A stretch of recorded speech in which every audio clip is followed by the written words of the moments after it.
Hey everyone, and welcome to Medicae's Orders. Trust us, we're doctors. Just not that kind of doctors. I'm Seth, the impatient, this week, and I'm joined by Nathan and Francois, as always. How have you boys been? Pretty good. Not bad. Went to a team event this weekend, so it's always a good time when you're going to a Or team Team Warhammer. Ooh. event. And I have another team event, a huge one, on next weekend. Huge team event. I mean, it's 28 teams of 8, so yeah, it's pretty big. New Team Warhammer. That is a lot. That is a lot. It's definitely the largest in Canada. You're not taking my bait of me being all upset about teams. Oh no, I don't take you seriously when you talk about teams. It's true. No one really should take me seriously, No. specifically on this show. You're a well-known team hater, so Yeah. But teams is the best way to play Warhammer, and so I have back-to-back team events, which is great. I don't generally do back-to-back weekends, or I try not to, because that means was this event this weekend the one you were telling us where your models composed 7 of the armies? No, that's the one coming up, where I will have at least one of my model, but actually more than one in 7 of our 8 armies. Yes. I really think we should do an all Francois modeled team event. I'm bringing 3 full armies, and then 4 of the other armies. I'm just plugging gaps with some models here and there. Seth does have a point. We should just play the Francois team. Comp. Like Francois' basement is going to be the name of the team, and it will just be every person with models that are only in Francois' basement storage. Yeah, well, you definitely could do that. There's more than enough Warhammers out there to do an entire RTT's worth of it. We'll also change all our names to Francois for the purposes of the event. If we are allowed to duplicate factions, I might be able to field 8 orc armies. That's funny. No, but actually, when you guys come for the Super Major in August, if you don't want to bring models, you can just borrow one of my mini armies. It's true. Nathan, we're just going to have to ask for like the Google Drive link to the assembled inventory. Of I don't have that. There are things I do not want to know. Forget about it. Yeah, well, how are we supposed to know if you don't do an inventory? Yeah, exactly. You'll tell me what army you want to play, and I'll tell you what I can give you. But no, I really should have a master spreadsheet of everything, so I don't accidentally end up buying something I already own, which has happened in the past. But some things are better not known. I prefer living in denial about exactly how much Warhammer is in this house. Yeah, that's better. That's a better plan. I actually do like Seth's idea of just playing 8 of one army and just bringing the actual orc horde to an event as the team. Just 8 different orc armies. And people do that for like Adepticon like teams, right? Yeah. Mm-hmm. Yeah. I have 2 very good friends who they've been to Adepticon teams a bunch of times, and one year they brought a large combined Custodes army, all painted in the same scheme, which the following year at a local event led to the most confusing game that I've ever seen, because they were both playing Custodes paired into each other, but their models were painted and based the same. So it was 4,000 points of the exact same paint scheme on the table fighting each other. They swear they knew which model, whose models were whom. But from a spectator perspective, after my game was done and I walked over to theirs, I could not tell what was what at all. I hate everything about that. That sounds terrible. It's pretty funny. It's already it sounded terrible when you told me it was teams. Armies. Yeah. It already is bad if it's just 2 Custodes armies playing against each other, because 90% of people paint them the same as is. Yes. So you're hoping somebody painted the power weapons different, or their base is different, or something like that. But it's still gonna catch you. You'll be sitting there staring at it, and somebody's gonna be like, "Well, I think this is a unit of 5," and take their unit of 3 guys, take 2 of your models, and move it. Yeah. Yeah, that was very funny. It's fair. Nathan, I also enjoyed the picture from I think it was from a Canadian event, of the picture of everybody's Defilers from the event. That was fun. I think it was an American event, that one. But there were a lot of Defilers at the team event I went to. We paired into one team that had, I want to say, 8 Defilers across their 5 armies. That is a lot of Defilers, because they had Death Guard, they had Thousand Suns, they had CSM, all with Defilers. Did they have EC? Yes, they had EC as well. So they had 4 Defiler armies, 8 Defilers across. That's Like all the Defilers from a country, basically. Some of them were converted. What's the There you go, the demon equivalent, the one that's The like Soul just Grinder. soul grinders. So one guy had soul grinders with like armor plates and guns added on top. It was actually well done. It looked good. I'm quite certain one or two were also 3D prints, but some were legit. Guys. Mine were legit GW. On my team, there's only 2 Defilers, though, just mine. Yeah, because you bought. Yeah, I've all seen of people them. making the old Defilers. You saying they're taller. just your Defilers is like, no duh. You're the only one that you bought all of them. That's because as soon as they were announced, I called. I sent Dan a message and I said, "Please set two of those aside for me." I want to be first on this pre-order list, Dan. Please. Yeah. Well, I mean, Please. they did not get allocated many, so I was glad that I did that because I would not have been able to buy them otherwise. Yeah, I mean, I ended up getting one, and that was all I could get.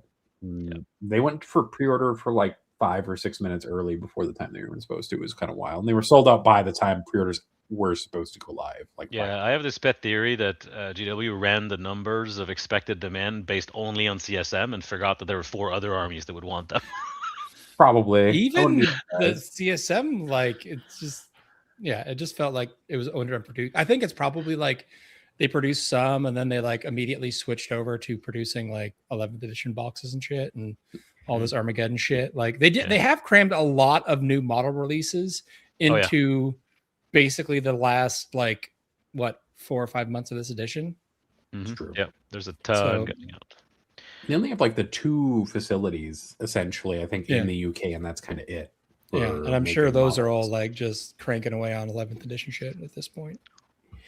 Yeah. So, anyway, 3D printers. But I had a great time. The Defilers in Emperor's Children had a whole new dimension to the army, and they are fun. They're fast. They're dynamic. They're not just stand there and shoot things. Like they zoom across the board. It's really cool. They're obviously extremely powerful. But I've played, I don't know, maybe 10 games with Defilers, TTS and real life combined, and I have lost 1 against Thousand Suns that also had the Defiler. Mostly because I very stupidly misplaced one of my Defilers, and Magnus went and like punked it, and that was very hard to come back from that. So I did not. that does sound like a thing Magnus could do.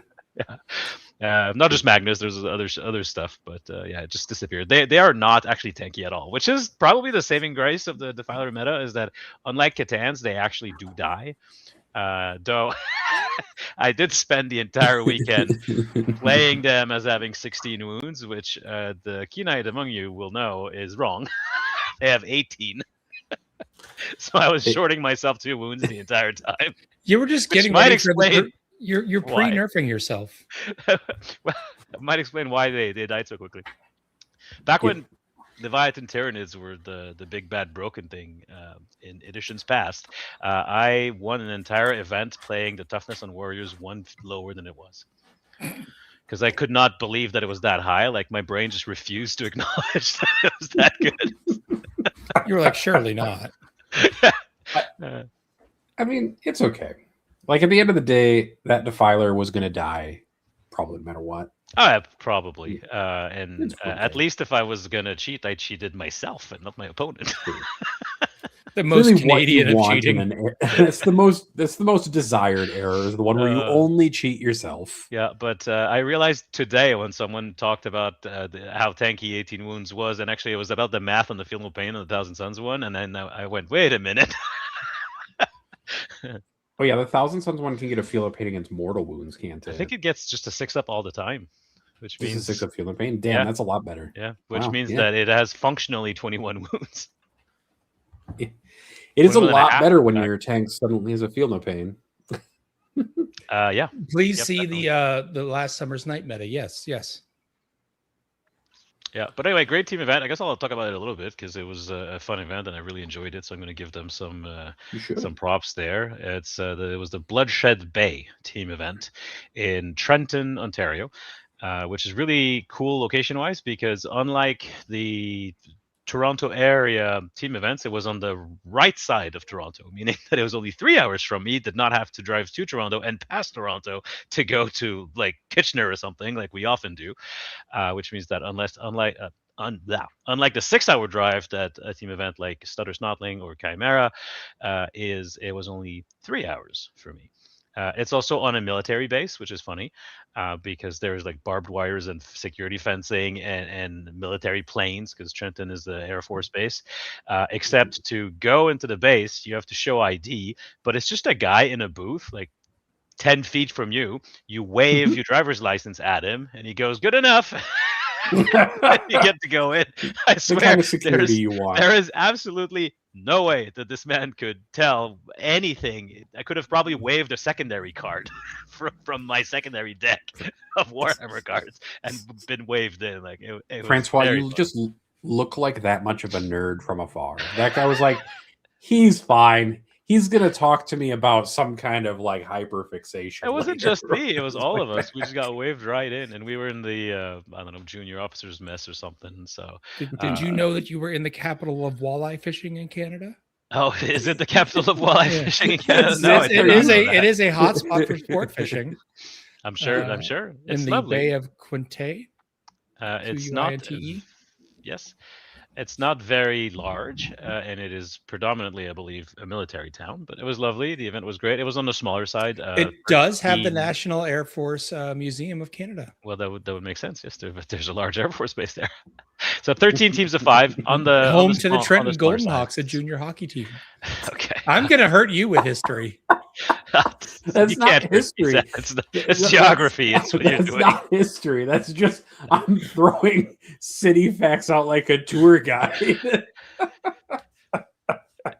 Anyway, to conclude my story, I registered to that event because 2 of my good friends on my team are running the very large team event next weekend, and they wanted to play a team event. They can't play the one they're running, so we registered to that one. And in my brain, it was a month away from the big one, Canada Teams, because one was in April, one was in May. But I stupidly did not notice that one was the last weekend of April, and the other one was the first weekend of May. So really, they were back-to-back weekends. But we had fun. I took EC, and then we had Custodes, Space Marines, CSM, and why am I blanking on our Custodes, Space Marine, CSM, EC? Well, why do you always forget one when you're thinking about a team event? There's If always only one. there was Your like least favorite a person a is. website or an app that kept track of all of the Yeah, components of your army and your team. I definitely could do that, but I'm not sure I'm gonna. Name off the armies you lent people, I suppose. I lent the entire Space Marine army, and There I you brought go. Euron and the Masters of the Maelstrom for the That's CSM two. army. Yes. And then there's EC. All right. Now I don't know why I'm so tired. I guess playing Warhammer is tiring work. And Didn't you two play 40K today? You and Seth? We did. yes, we did. Seth and I actually. did play 40K. We played TTS. Seth wanted to practice his. Oh right, of course we had Necrons. That's very Of formidable. course. Seth and I played. Seth wanted some practice on a very weird modified GW layout. Seth, what was that about? Yeah, so that's the like local, I don't say local, Atlanta, one of the Atlanta TOs is basically doing a modified version of layout. We're doing an event with 2 layouts, layout 4 and 2, but they've heavily modified 2 by like flipping one of the ruins around completely, like the center one, so it's a lot easier to hide in, and then basically blocking the other side off with giant crates. So yeah, it was like what looked like a shooting board was actually really melee heavy. Yeah, it was really good staging for all of my rhinos full of murder bodies. And Yeah, so turns out the Tau got tabled in 3 turns. Yeah. Which this is why the Defilers are so much fun for this army, is that they add a dimension that you don't have, you didn't used to have, and you can still play the same number of units. What I did is take my old list, drop the Cacophonist, 1 Lord, 1 Noise Marine unit, and 1 Demon Prince, and then add 2 Defilers. But because the Lord and the Cacophonist were not always for the Cacophonist, but usually attached, you end up with the same number of units. So you have the same number of tools to play with. and you have access to strength higher than 10, which is great. And in melee, those things are hilarious. I, in the last round of the event, made a very long charge, admittedly, to be able to see around the corner, but made a 10-inch charge into Drax's Custodian Guard unit and precisioned her out of the unit because the strike on the claw has precision for some reason on the EC1. Snip, snip, snip. It's also a strength 16 last cannon, functionally. Yeah. With precision. With precision, which is very fun. Hitting on 2s when you're hitting something at or above half strength, really good as well. So anyway, long story short, wonderful team event, well run. The TO was great. The venue was good. I liked the geographic location because for driving wise, I got home and there was still light out, which almost never happens. That is wonderful. I mean, time of year. Aren't you like far enough north that it becomes light for like 27 hours a day or something? No, at this time of year, so the sun is setting now. So basically, 8:15, 8:30 this time of year is when the sun sets, and I was home by then. I was home just in time to catch the end of the hockey game and get my heart broken by the Tampa Bay Lightning scoring 3 unanswered goals to beat my Montreal Canadiens 3-2. Did they get eliminated, or are they still? No, the series is tied 2-2. Every game was decided by 1 goal, and 3 of the 4 went to overtime. So I don't know. I need to not to check my blood pressure regularly because of that hockey series. We were watching the game in the hotel room on the Friday in Trenton, or actually Belleville. That's where we stayed. And I yelled so loudly when they scored in overtime that I startled Chris, who was in the room with me. He jumped up from his bed. It was really fun. And the team that gave us the closest run points margin wise had 8 Defilers. And let me tell you, trying to pair into a team of 5 that has 4 armies with Defilers, it was a bit of a nightmare. Yeah, it's too many Defilers. That's just too many Defilers. What was that, Seth? I was like, it could be more Defilers. They could have had 12. Yes, they could. So I'm saying they showed restraint. They had Death Guard with 2 and Mortarion, which is and Blightlords, which is a terrifying list. They had Thousand Sons with 1. They had Packbound Zealot with 3, and they had EC with 2. Similar list to mine, 3 Noise Marines instead of 2, but very, very close. Basically 150 points difference. So yeah, that was a lot of Defilers. Packbound with 3 feels so greedy, but it does feel like a very good team's list. Yeah, so it was Packbound with 3, but no Abaddon, which I guess lets it spread around the board more, and also means you're not locked to first defending. But if I was taking Packbound Zealots with Defilers, I would have trouble not bringing Abaddon.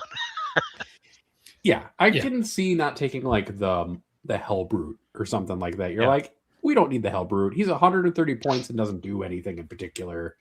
And for 130 points, I can get like an infiltrating unit or something. If he's 130 points, he doesn't give me lethal and or sustained.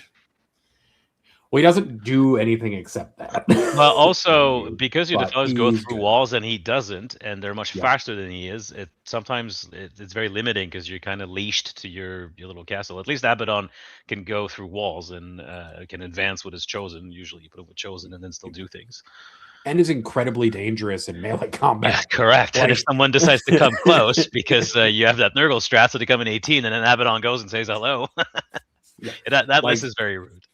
I think the CSM Defiler is probably the best one, and yeah, it's incredibly rude. The Thousand Son of the Death Guard one are right behind it, though. Like the Thousand Son one is extremely dangerous. It's funny because the EC one is worse than those 3, but I think Defilers are more impactful for EC than they are for those other 3 armies. Funny enough, I'd agree. Well, when your army has like a giant Defiler-shaped hole in it. And your weakness is just that shape, and somebody's like, "What if I just put a Defiler-shaped object in that hole?" Yeah. So for the upcoming team event next weekend at Canterbury Teams, I am playing the exact same list, point for point. I loved it. I am not changing a thing. And my team of 8 at that event will have 5 total Defilers. We are taking Thousand Sons, the Warp Storm list with 3 Defilers. I'm so proud of you showing restraint. But we didn't manage to get any more than 5. So I was trying to give you a compliment. You know me better than that. We didn't care enough to go like 3D print or hunt conversions, but if they had been readily available, perhaps we would have shoved a couple more in the comp. Yeah, I mean, I wouldn't be surprised to see people with 12 to 15. It's just the world leader ones are not especially good. No, they're definitely the worst ones for sure. Yeah. But it'll be actually the list just went live. I haven't had time to check. I like how I'm they're sure like the someone worst will do a defiler count. They're for the event. worst ones, but still like give them to any other army, and we'd all be like, yeah, fucking take him. Yeah. I mean, the thing about them is like entirely that world leaders are just not that good, and they don't need a defiler shaped object. And the only time that their shooting is as efficient is if they're in rapid fire range. Oh, wow. Sorry, I got distracted. Someone did not a defiler count, but an army count for the team event. And it is 27 teams now, I think, because one drop. They're looking for a ringer team, I believe. So if you're in the Ottawa area this weekend and you want to come play 5 games and get 2 free lunches, the organizers are looking to plug a hole with a ringer team. But the stats are of the 27 teams, there are top army. Guess that's not the army that has the most representation. I'd still say it's Space Marines. Necrons. It's Necrons. Damn, It all is right. Necrons. In a teams event, Necrons feels correct. Yeah, and so it goes Necrons at 18, Astra at 16, then Empress Children and CSM both at 15. That's the one that kind of shocked me because 15 Empress Children feels like a lot of Empress Children. That feels like too many Emperor's That Children. is a lot of Empress Children. And then there's 15 Death Guard, 13,000 Sons. So like Empress Children, CSM, Death Guard, 1,000 Sons are armies 3 to 6 in the popularity, which tells you there's going to be a lot of Defilers. And then it's Custodes, Sisters, so interesting, Tau at 11, Space Marines at 10. And then there's Snowflake Space Marines? Yes, there's 6 Blood Angels, 4 Dark Angels, 3 Templars, 3 Space Wolves, and 2 Death Watch, including on my team. We have Kazra playing Death Watch on my team. I mean, so Space Marines combined are the largest representation if you add them all together. But yeah, that's really interesting to see. I'm surprised there's not more Death Watch, but Death Watch is one of those factions I feel like where if you don't have the collected minis, you're just so I have like 40,000 points of Space Marine, and I was short a couple minis to make that list because you need 4 boxes of heavy intercessors. I only had 3 painted. So you are the Warhammer 40,000, Francois, is what I just heard. You are the Warhammer. Actually, I did add it up. I do have 40,000 points of Space Marines. Amazing. I will say all this Defiler Crab God stuff has produced some of my favorite visuals just recently. Like this one from Hope Nations, which was an 8-man teams event, is one of my favorites, where it's just, let's see if I can grab it real quick. Yeah, I was like, what visual? Here you go. How many Defilers there are? That, good graphic each design. of the teams. Yeah, there's 9 in Scotland, 8 in the USA, 5 in France, 4 in Belgium, 4 in Wales, 3, 2, and 0 as you go down, basically. I'm impressed Scotland got their hands on 9. I mean, if you have 3D printers, you can get your hands on however many you want. True. Still. Also, Scotland's a small country. Like, one person per store just gets the allocation, and you're done. And that's it. And after all, the population of Scotland is 5 people and 600 sheep, so it's okay. Yeah. No, how do they feel Death Watch an 8-man list? team? All right, I'm still stuck on the Death Watch list. 3 sheep. Are 3 sheep. Are 3 of the Scottish players? I met the Scottish team a few years ago. 3 of them are sheep. Yeah, 3 of them are sheep. Yeah, so I've played against the Scottish team, and I don't remember any sheep there now. Now the Welsh team maybe, but no, I've played against them too. Look, I'm not saying that some Nathan of the members has are exposed the great 3 sheep sheep in a conspiracy. trench coat, but some of them might be. 3 Oh sheep. no! This is very clearly Dungeon Crawler. Carl, 3 of the sheep, 8 special pet biscuits. And also, the New Zealanders are just secretly Kiwis, like the bird. Just 3 Kiwis in a trench coat as well. So Man, you want to look at a wild radiograph? Go look at a radiograph of a kiwi with an egg in it. It is like at least 40% egg, that bird. You're like, what are you doing? They're like, we're gonna make one giant ass egg. Seth, And you're like, you don't have to do that. And they're like, yes, we learned do. an interesting bird fact. So, we were taking the Amtrak between Minnesota and Chicago not that long ago, and we You didn't saw pronounce like that right. Try that again. the Amtrak between Minnesota and Chicago. No, Minnesota. You didn't pronounce Minnesota right. I'm pretty sure I did. Put a little bit more Midwestern on that for me. Oh yeah, I took the train down from Minnesota, don't you know? And I took it There down we go. to Okay, now I'm around the feeling better. lake. There There, you go. now, I'm not- now, I'm in it. Okay, you're ready now You for had, me you had to to talk create about. a scene for me. Sure, I did. I had to create a Sven-like scene for you. I saw like 100 fucking pelicans, and apparently, one of the largest nesting grounds of pelicans is in South Dakota, and they migrate through Minnesota and Wisconsin together. I didn't think pelicans lived in the Midwest. Why? Why Midwest migration? pelicans? They move up north when it gets warm. They move down south when it gets cold. That's like 90% of birds right there, bud. To South Dakota. Dude, most of our birds go all the way up to fucking Canada for the summer. In fact, blame Canada for the flu. I would respect pelicans more if they went all the way to Canada instead of stopping in South Dakota.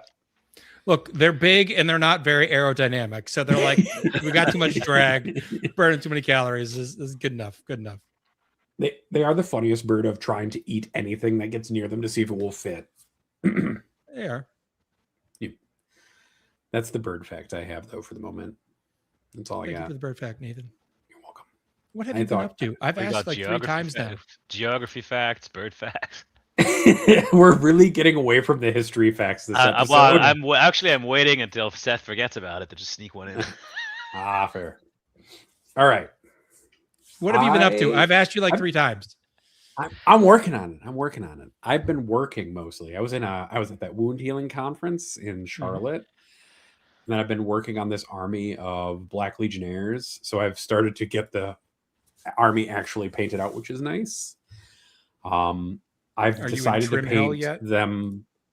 I am in Trim Hell. I'm now entering Trim Hell. It's not as bad as I expected it to be, but it is pretty bad. It does take the longest of any part of the mini to do.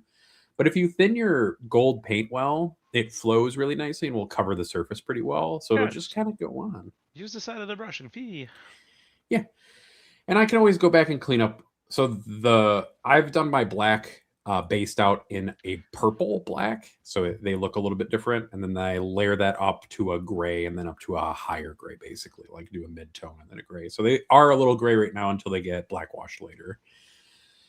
But yeah, they're like also probably hide a little bit of the overpaint if you overpaint with the gold. It does. Yeah, they're gonna get oil painted. They need their leather blocked in. They need OSL done. And they need their lenses painted. So they're not quite done, but they're like 2/3 of the way done. Is kind of where I would put them. They look pretty good so far. I'm pretty happy with it. I like the way that the black looks quite a bit. I stole it from a Patreon called Swarm Painting, where the guy does like a sponge and dry brush method for his stuff, and I quite like it. Makeup sponges are quite nice for putting on like a nice texture to your paint onto minis because it kind of gives it like a little modeling effect to it. So they look more like kind of like layered paint, kind of worn out that way. So it gives it a little texture, which is nice. Other than that, I haven't been doing a lot. I've been playing smaller games of 40K because I'm in like Escalation League at my store. All you have to tell us is that it's what's that damn game mode you play all the time? It's a Crusade League. Crusade. Yes, there we go. All right. Crusade. My Chaos Lord just ascended to Demon Princedom. So he's now Demon Prince. He didn't turn into a spawn, which I'm very proud of him for not doing that to me. How much would it cost me to convince Curie to start doing ELO for Crusade games? Look, and would you be the highest ELO'd Crusade player in the world? I don't think so. I've only I think he froze. One Crusade League in 10th edition, basically. Oh, you're back. Good. Did I freeze? But you're back. Yeah. You're back. Yeah, I've played one Crusade League in 10th edition. And I think part of one earlier in 10th edition, but it never really kind of got legs and off the ground. It's fun. I've just been painting like every demon engine and then putting it on a table and then seeing what the fuck happens, and then watching a Chaos Lord kill everything that comes within hand's reach. That's basically all that it is. Yeah, if it gives you painting motivation, that's good. That's Yeah. valuable. Would- See, apparently for me, I need teammates to borrow armies from me that are missing models, and then I Hey, paint all week. for them. Francois, I need to borrow an entire guard army from you, See, the guard army I sold recently. but it'll make you acquire and paint one. No. And it does motivate me because, like, now I need to have armies painted in order to do this. And it's like every 2 weeks I have a game. So every 2 weeks I play in person, I can have some progress and put out some more models and have them painted.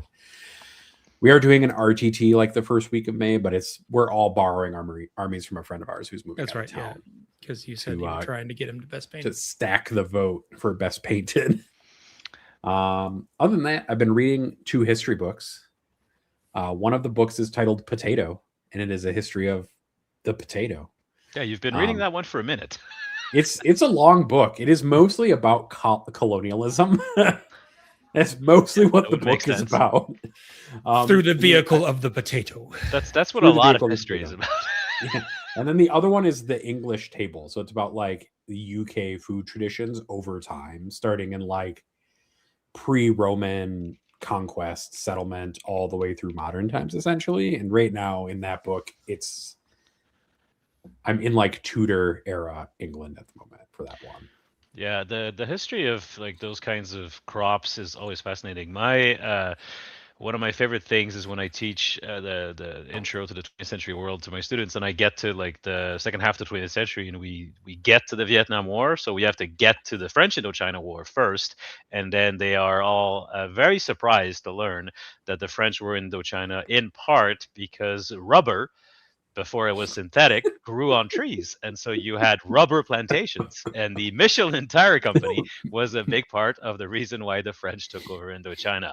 Boom, there you go, Seth. Seth took off his headphones. Did you know this, Nathan, that rubber grew on trees? I did. I knew that there were rubber trees. Yeah. I knew, and they still use rubber trees for some stuff. You can get rubber wood for tables and stuff like that. The French rubber plantations in Indochina were some of the worst abuses of the French colonial empire. They were awful. That's saying a lot, actually. Yep. that is. There's like a lot of room in their abuses there historically, and if they're all the way on the one end, that's pretty far for like the French. Yeah, the history of French Indochina is pretty horrible, and one that most people are not super familiar with. Like you all know the American war in Vietnam, but the French Indochina War is like part 1 of that, and no one knows anything about it. He's still going. Oh, I could go for an hour on this topic. We're having a conversation about the Vietnam War, Seth. I mean, I'm not surprised. Like the United States didn't enter really on behalf of the French, but did at the same time, right? No, that's because the French. If you guys want to have your own history podcast, we can just. We both have history degrees. Francois is just way more advanced than mine. I have a bunch of my lectures recorded. I should send them to you, Seth. You could listen to all of my history classes. I would listen on your to drive. I'm tired enough, man. I'm tired enough. On your commute to work, instead of Dungeon Crawler Carl, you could listen to me tell you history. Never. Absolutely not. On that note, Seth, how has your Dungeon Crawler Carl diving been going? Pretty good. Nice. I think I'm like an hour away from being done with book 6. Ooh, you only have one more book and then you're caught up. I am. And then I'll have to listen to other stuff, like not Francois' lectures, though. Trust me, I have plenty of other things in the audiobook queue. To be fair, the next book does come out on the 12th of May. Yeah, so that's 2 weeks. So you've got 2 weeks. It's like I'm planned, like my, we're consuming at the right rate. We can just coast right in. I don't know that there was a plan. Let's not pretend and lie to our listeners. Apparently, that book is described as Mario Kart meets Mad Max. Ooh, I like it. So Mad Max. But maybe there's a Rainbow Road, like where they can fall off. It's like I could see them doing Mad like a Max. Rainbow Road thing. Yeah. I mean, you did get to the Yu-Gi-Oh portion of the. Yes, I've gone more Pokemon, but fine, Yu-Gi-Oh. It was definitely. They're more cards. Pokemon. Yeah, but they were actually capturing the.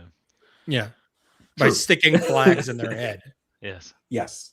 The most colonial way of capturing a Pokemon. By sticking your flag in its head, yes. And Seth, looks like the chat wants more history facts. I can't talk about the siege of KR, the stop, Yen KR. Don't make me moderate you, KR. The siege of Dien Bien Phu is an interesting one. Some of Eisenhower's military advisors said they should nuke the the Vietnamese positions around the French, and then Eisenhower said, "No, we're not doing that." You know, it's nice to have a president be like, we shouldn't do that. Just the one time. Yeah, well, and then not too long before that, MacArthur wanted to nuke China in the Korean War. I mean, I'm also not surprised by that. I'm glad somebody also told him no. That's nice. Oh, yes. That's good. Harry Truman fired him. Not for that specifically, but anyway. Nope. That's why we're not going to think any more about that because I don't need you explaining more. Okay, my brain is already on tilt. All right. Do you want to hear about tilted. the speech that MacArthur gave to Congress? I haven't even gotten to how old my 2 weeks have soldiers been. never die; they just fade away. I feel like the next time if I play a singles match against Seth during a tournament, I'm just going to start rattling off history facts. Just give him like colonial Until he potato gives facts. up. Yeah.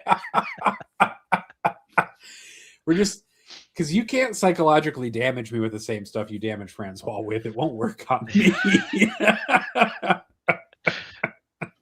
That's a good question. I don't know what psychologically damages Nathan besides bad stats. I mean, I've been a graduate student and a postdoc. Show him pie charts. Nothing at this point just a stack of pie charts. I know. No, I know how to mentally damage you. Mm-hmm. Send you back a review on your paper. What could you say that reviewer 2 hasn't already said to me, Seth? But it still hurts. You're not wrong, but that's what happens. All right, Seth. What have you done these last 2 weeks? Well, the biggest thing of note was I went to a tournament in Kentucky formerly the Tennessee Elite Open, now called the Tabletop Elite Open, because turns out when you run events outside of Tennessee, naming your company Tennessee gets confusing. So I will admit, opening that thing and seeing Kentucky on it was very perturbing while Kentucky doing stats. I was like, why is different. this in Kentucky? Yeah, they have rebranded to They Tabletop both make Elite bourbon, Open. right? So it's the same thing. Sure. Don't tell the Kentuckians that. They'll get upset. Anyway, so I can't buy American booze here anyway. We're boycotting that shit. Yeah. If you were in like the Discord, you probably saw my saga on the way up. So like it was a 3-day event that started on a Friday, and the first round was at like 12:30. So it was like, oh, it's like a 5-6 hour drive from where I live. Easy. I left, I think around 5:30 or so. My GPS was like, you're going to get there at 11:30. I was like, perfect. Doors open at 11:30. Round starts at 12:30. I got a little extra time, stop for food, whatever. It's fine. And like slowly as I was going, like it would be like the GPS would update and be like, you're getting there at 11:45, 12:15. And I was like, I don't like the way this is trending. And so like by the time it hit 12:15, I like messaged the TO Frank, and I was like, I left with plenty of time, but now it's not looking so good. And at one point it had my arrival time at 1:15 with the round starting at 12:30. And I was like, Frank, whenever you do pairings, just put the clock on me, I guess, and I'll show up when I show up. So like I rolled in, I literally drove straight. I didn't stop for, food, bathroom, anything. I had 1 cup of coffee. I didn't let myself drink any water because I didn't want to have to stop to pee. So then I roll in at like 12:54 or something like that, like scurry to my table. And I ended up playing against an opponent that was playing Death Guard with Death Shroud spam, but he was playing Champions of Contagion, so it didn't have the -1 damage strat. And I had 24 shots of damage 4 in my army, so it didn't go well for him. Yeah. So we wrapped that up with a solid win in like an hour. He was a good sport about it. He was like, yeah, I know this is a shitty matchup for me. And then I was like, good, I get to eat and drink now. So yay, I got to, finally have some food and beverage after that.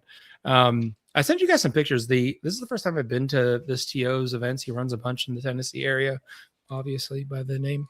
They have a really interesting, I've never seen an event do this, and I think it's a very interesting rule.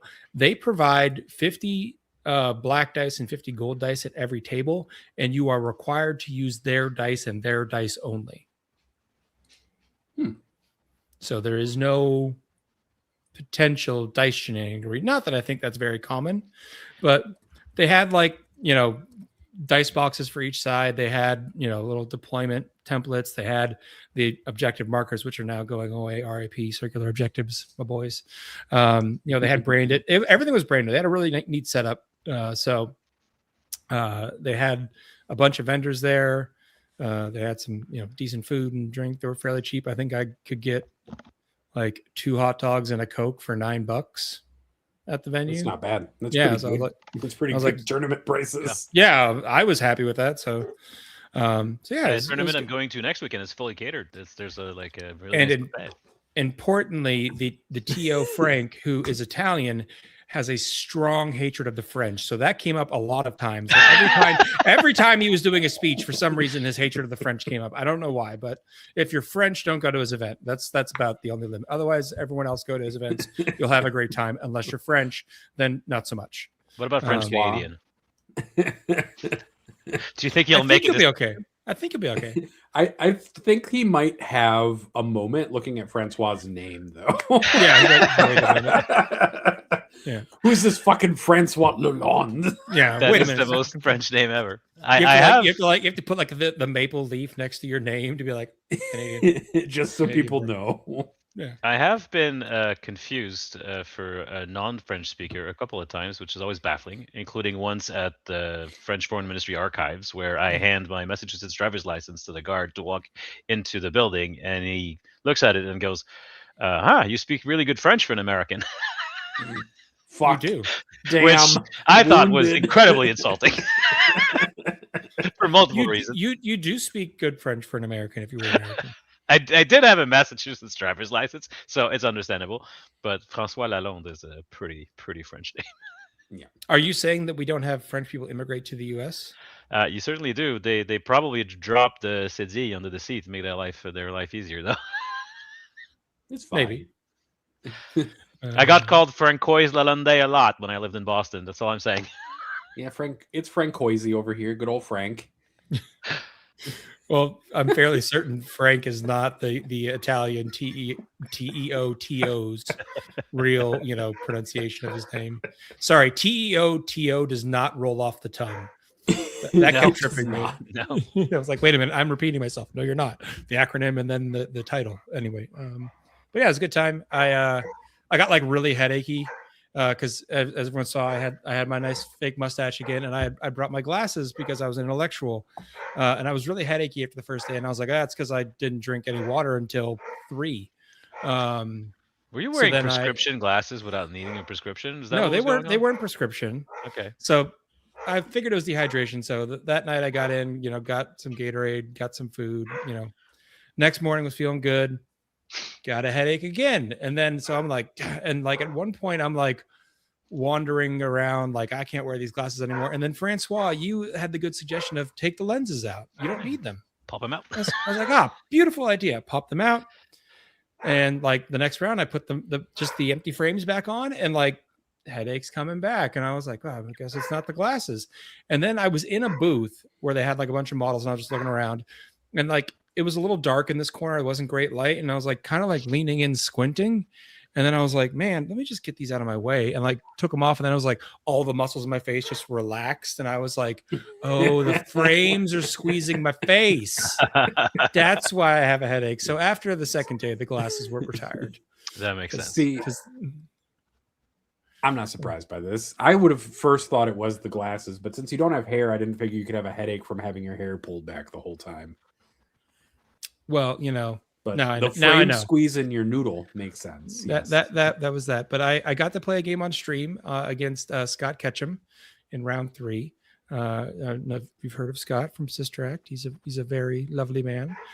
He's also playing Sisters, shockingly, from Sister Act.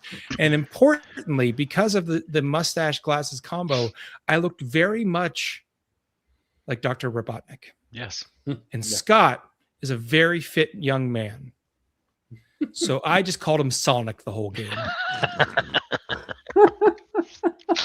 And I kept trying to catch Sonic. And did you catch Sonic? Sonic won by 15. Yes. I watched that game. Caught Sonic's hands is what happened. I did. I did catch Sonic's hands. So yeah, it was a good game. I had fun. I ended up just kind of hanging out with him a fair amount. I don't know if you've ever met Scott, but he is like the most nice guy, apologetic guy ever. He literally, like, Sunday morning, I get up and I have like a message on my phone from him. He's like, "Hey, are you awake?"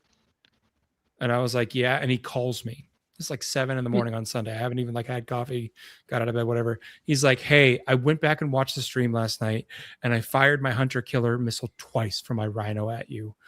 So I don't know if you want to talk to the TO or anything." And I'm like, that did not have any impact on the outcome of the game. I'm fairly certain you failed to wound with it at least once. So, like, who cares? I was like, "It's fine, Scott. You're fine." Like, but he like, had that overwhelming urge to like call and apologize and go report himself. I was like, that had a hunter killer missile does not make the game go from, losing by 15 to winning by 1 or something, like, no, calm down, Scott. So he's a very nice guy. Oh, speaking of getting a cryptic text message at the last minute, there's another fun story from last weekend where I'm about to pull out of my driveway. I'm plugging my phone in the car, and as I plug it, I look at my phone screen and I see a notification that Dan, Red Dragon Dan, is sending me a text and asking me if I've left yet. That's all it said. So, well, I am leaving now, Dan. Can I do something for you? I assume that he needs like a last minute model or something. Someone needs to borrow something from my giant library of Warhammer, because that's usually what those last minute messages are about. But I'm literally about to pull out of the driveway. No, what happened is a member of his team had to drop last minute. And so his team was no longer going, except he was someone else's ride in Ottawa. That person was now stranded, but Dan had promised to drive them to the event. So he caught me just in time, and then I called that other guy, Will, that was stranded in Ottawa. I call Will and I go, "Will, I hear you're stranded." Will answers, "That's news to me," because he did not know yet. "Hey, Will, I know that you thought your team was coming to get you, but I am now." So I tell Will, "Well, please tell me you already knew Will. Oh, like, yeah, Will's a good friend of mine. Okay, good. Because I was like, it's even weirder if you're just cold calling someone like, "I know you don't know me, but I'll be at your house coming in 15 to get you minutes." So, but it's a good thing someone has good karma there, because if he had texted me even a minute later, I would have not seen it until I got to Trenton, basically. Yep. Will took it in stride. He was like, "Okay." I don't care whose car I ride in. He's like, as long as it's already I get been to the solved, so what's the problem? I mean, I guess that's better. Like, you calling with the solution, like, versus like, the time period between like Dan calling, be like, "Bro, you need to find a different ride," and then Francois calling, be like, "I can give you a ride." Like, he didn't have to have the uncertainty. It was just done and easy. He never even knew there was an issue. It's perfect. Yeah, that worked out. But yeah, I had a good time. I had pizza with Joe at a nice place locally. I always try to get some good local pizza. Then hung out with the team at a hibachi place. Not actual, just not my friends that I knew there. I didn't have a team or anything there. We don't play team events where I'm from, son. But yeah, it's a good time. We decided to drop out of one because it was going to be 11th edition, like a coward. And I didn't have the PTO.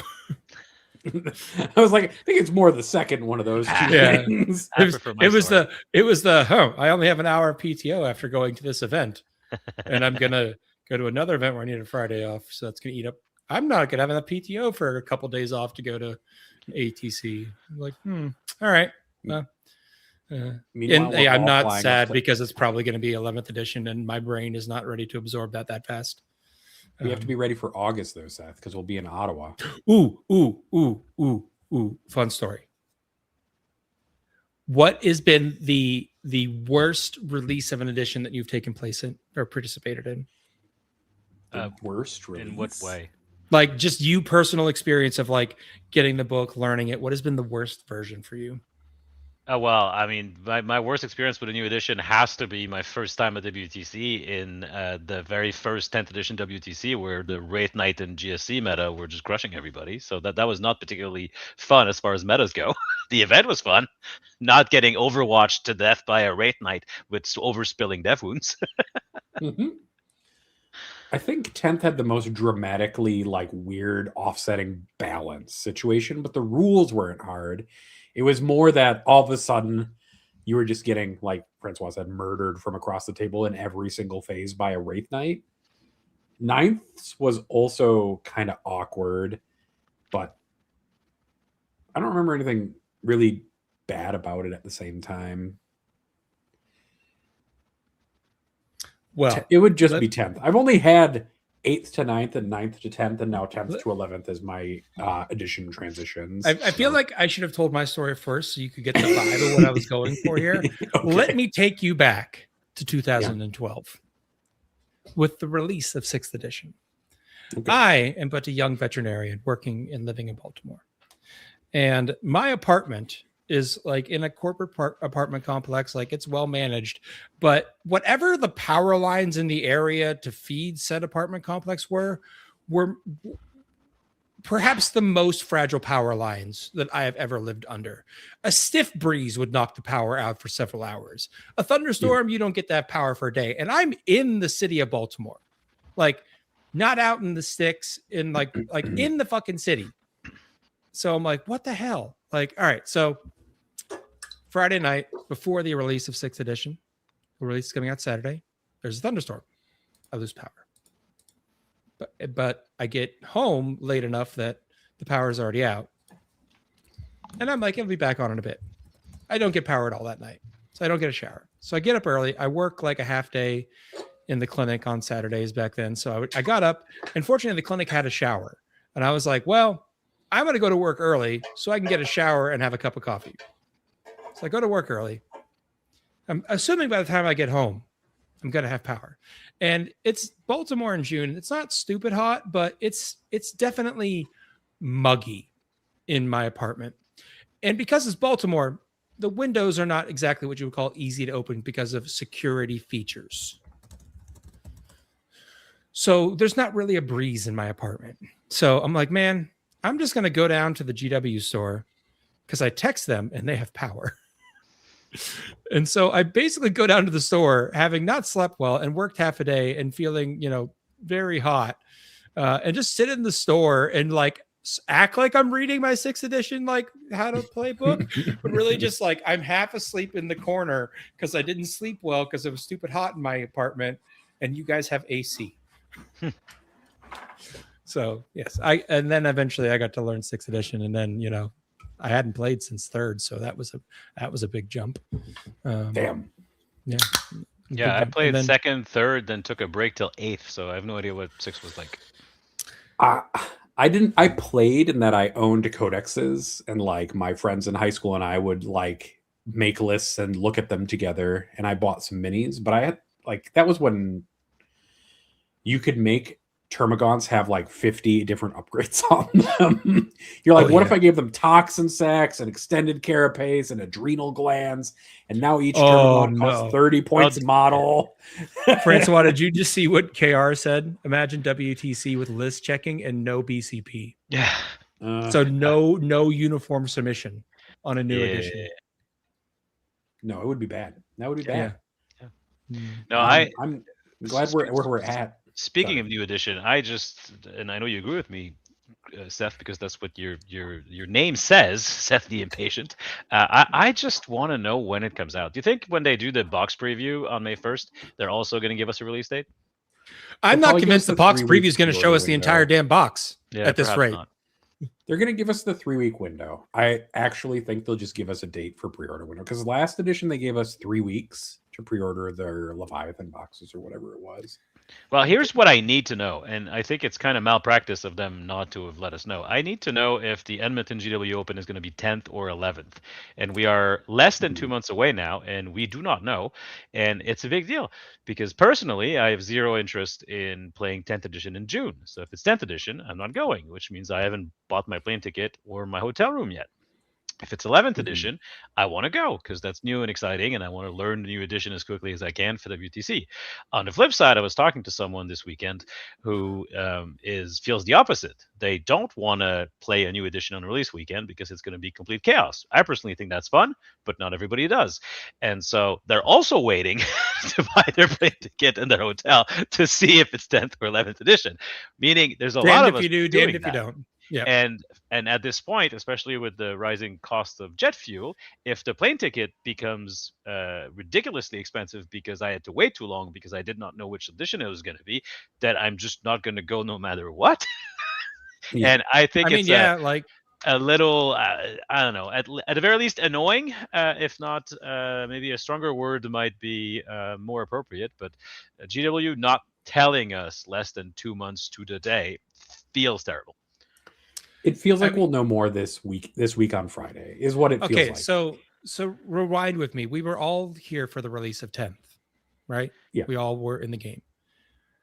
I feel like the rules drip for leading up to the release of 10th was a much faster rate than we're getting right now. Because they were Yeah, like, they were doing like whole faction previews. Yeah, because they were doing the index previews at Yeah. the same time. But that's like, I feel like we were getting like, you know, a lot more information at this point, you know, 3 years ago than we're getting right now. Yeah. And hence my just give me 11th already. Like, yay, I love the grot. I don't really care about seeing. You're gonna get a grot today this week. I whether don't. You like it or I not. don't really care about that. Like, I'll be That's honest. my favorite drip feed, Seth. It's just a I'm grot gonna be today. honest. I have several hundred grots. Yeah. I'll get more of these. That's great. I'll paint them and mix them in. Grots, unless they've drastically changed the game, you're gonna sneeze at them and they're gonna die. Okay. Grots are Mhm. not like, you know, big fancy centerpiece models. They are the chaff of chaff. Okay. They are. I think they are the cheapest model in the game right now. 4 points per model. What are they per model? 4. 4? That's probably the cheapest, yeah. Yeah. Like, Unless you count each individual Nurgling as a model on that base. well, in that We case, you don't. could do like scarabs and ripper swarms too. But it's, you get what I'm saying. I'm just like, I do. this is the chaffiest of chaff. Yay, they look pretty. They're not going to be on the table long. Yes, and yes, chat. The chat is pointing out that we all signs point to mid to late June. Correct, but Edmonton is June 19, 2021, which is exactly mid to late June. Yeah, I was going And to say, it I don't know starts- how you define that, but that sounds mid to late to me. Yeah, and When- it's also, if the release is the Saturday, the tournament starts on the Friday. So if it releases that weekend, are we playing the new rules the day before it officially drops? How does that work? And so it's quite up in the That's, air. I hope it's 11. questions. I think it would make sense for GW to release it that weekend and have their GW Open showcasing the new Yeah, rules, yeah. It would rather be than great playing promotion the dead edition on release weekend, which would be terrible for interest. because viewership. correct me if I'm etc. wrong. For 10th edition, they had an open like a few weeks before, and they did like a game like that was like Nick Nonavati and someone else played a game of 10th edition on stream. Yeah. But that was like several. That was like a month before. Like that was like not the release weekend. So yeah, I would say they would probably really, really, really want to have 11th edition on stream. Yep. So last edition, the pre-order for it started June 10th, and the game released June 24th. And 9th edition before weekend. that, though, was July 25th is when it was officially released. But they've said pretty clearly, I think this time They have around said that June. We have know said that. June is when it will Yes. release. I wouldn't Man, be if they do surprised that, it Francois, drops that is literally going to be like you are. Yeah, at the 10th or last event 24th. of 10th. Yeah, that would literally put them like. In which case, I will not be there because I have zero interest in playing 10th. Actually, I have zero interest in playing 10th now. I'm only playing it because I have team events. That's what keeps the game fun for me. But I'm just already I want to be in 11th. I Yeah. get that. And someone in the chat did the math on number of Defilers at our event. Do you want to guess out of 27 8-man teams how many Defilers are going to be at Canterbury teams next weekend? 150. Okay, come on, calm down. I said I two, said you said 150. 150. One- It's 89. There's 89 Defilers, which feels like Well, the entire country's said- allocation. I thought 5 per team. You It's said 89. And it varies greatly. Ugh. The most is Big Dice Energy as 8. So does Stutter Scrub. And there are a few teams with 0, but not as many as you'd expect. 1, 2, 3, 4, 5 of the 27 teams have 0. A few teams you just said were wrong. I They're heard the England 37 of Canadian teams. teams. No, it's 27 27 teams. teams? 27 teams. I still would have guessed 100, but So, well, we're close at 89. Yeah. That's what, an average of 3.5 per team? I heard 37 teams. 27 teams. A couple of teams with 0, but very few. It looks like there's a bunch between 1 and 4, and then a few outliers with 8, 6 to 8. That's a lot. Oh, we got someone preempting the tomorrow's data results of this last weekend. Christopher says I can tell you about the data a little bit. We're not allowed to talk about stats on this show contractually. Innis made me sign a contract. So you signed a contract? I didn't. I mean, I put together one of our Patreon benefits, which is you get the little report card thing now on Mondays every week, which is me scrambling between lunch hour to get the stats processed. And yeah, it's like mostly Defiler armies in the top 5. The top 5 has 4 Chaos factions in it. All right, so if we're gonna talk 40K seriously for a minute, I'm trying. So my friend Ken and I are trying to come up with, like, we're both playing at this GT in a couple weeks in Atlanta. We're playing on this modified terrain set. We know there are going to be other players there playing Defilers. As Tau, how do we deal with them? Because our big, like, if it's pack bound, they're going to have the 18-inch lone op strat, and if you come within 18 inches, they get to Overwatch you, and they got Abaddon. How do you tackle that? I'm open to anyone in chat or carefully. In this call to help me, because I'm like, like I did the math and I was like, man, you run up some Sunforge, the fusion suits with a fusion commander, and the math's pretty good on them doing a lot of damage, but you have to get in the Overwatch. Yeah, exactly. Exactly. And it's like, oh, well, can't do that. You may have to trade a unit essentially, or force them to use the stratagem in an inconvenient spot. Like force them to make choices, line up 2 units. So engage multiple Defilers. Yeah. Force them to use CP. We didn't say it was a good solution. Yeah, I didn't say it was a good option, but if you force them to lose a Defiler from like 2, that's better than them losing no Defilers because you engaged 1. Yeah, I'm going to be honest. Even EC, which is very fast and has, as we confirmed again today, in my experience, a good game into Tau, even on the Tau's table pick. I've attacked into first defending Tau on WTC table 8 a few times now and easily won those games. I don't know that I can do the same thing against Pack Bound Zealot, because I'm going to be losing entire units in Overwatch, and that's rough. I mean, the other thing that you can do is you can try to trap them a little bit with like Pathfinders and infiltrating units a little bit. Like, let them Overwatch a Pathfinder unit. Fuck them. I think Ken just DM'd me. Oh, no, I'm here. DM'd you what? Like, just like in Discord, like the guy Ken that I was saying, like him and I have been trying to tackle this problem. I think he just DM'd me. He's talking about layouts now, and I was like, either he just randomly is like, I have thoughts, or he's watching the show. Which one is it, Ken? He's typing. We'll find out in a minute. Anyway, otherwise, it's like sometimes you're gonna have bad matchups. That's okay. Yeah, I mean, I've kind of like, I don't expect to go undefeated at this event. So I'm actually like hobbying up my display board because my Tau is all painted.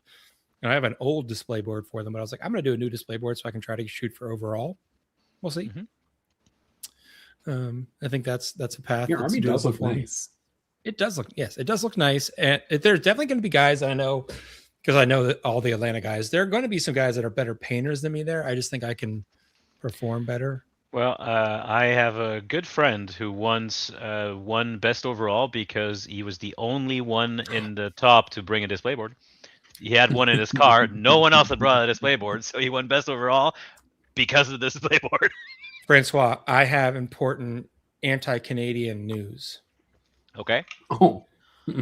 This 2 weekends ago at the TEO event, there was a trickle down of tickets. Right. But for a minute, the TOs weren't sure they were allowed to trickle down tickets because GW wasn't going to let them because of Canada's trickle downs. Which eventually got confirmation they could let it trickle down, so it was fine. But for a minute there, I was like, damn you, Canada! So I think that what happened there is because we have so many team events, they adjusted the rule for giving golden tickets at team events, where now you can only trickle down golden tickets at team events if the entire team says no. if you have, I don't know, 7 of the 8 already have golden tickets, but the 8th guy wants golden tickets, then all 8 get eaten by that one guy. That is how they're doing it now for team events, which Okay. I suppose kind of makes some sense, because I will admit that we had like 72 Canadians at Worlds last year, and it was a lot. What if one person gets all 8 of those people's worth of store support at the same time? What do you feel I about think that? I turned down 4 golden tickets last year. That's a lot. Well, That's a lot of golden tickets. You're going to try to go to Barcelona, right?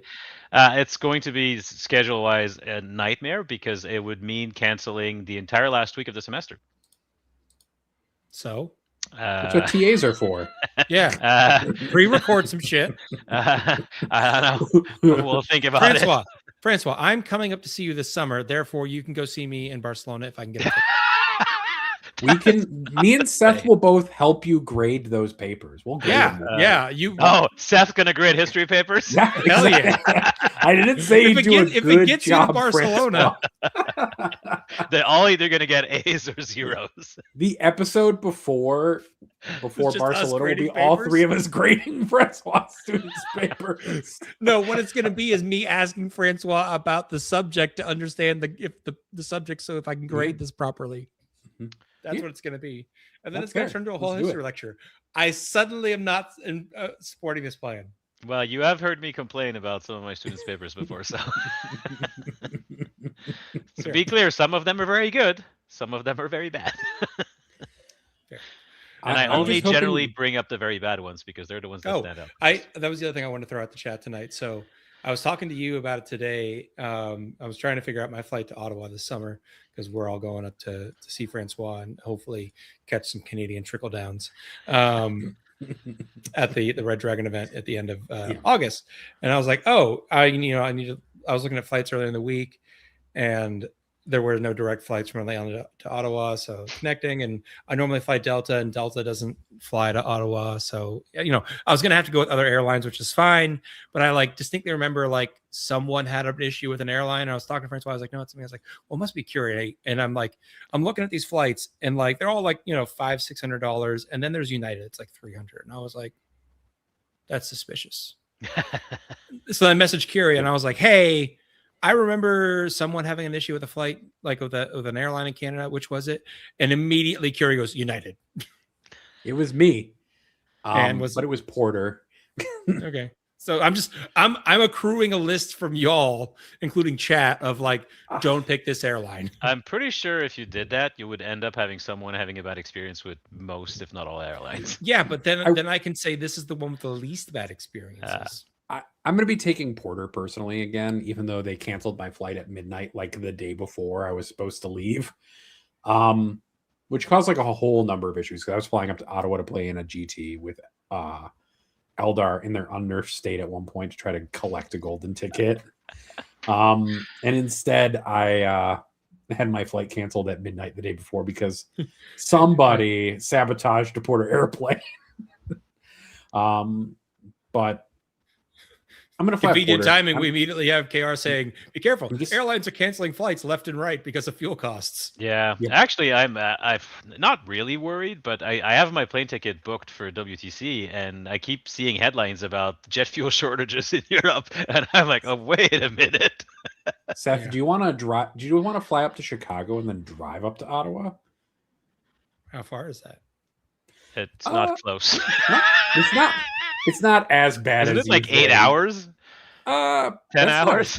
That's not as bad of a drive as you think it is. It's 12 hours. I'm gonna map it. It's 12 hours. It is a long drive. That's too long.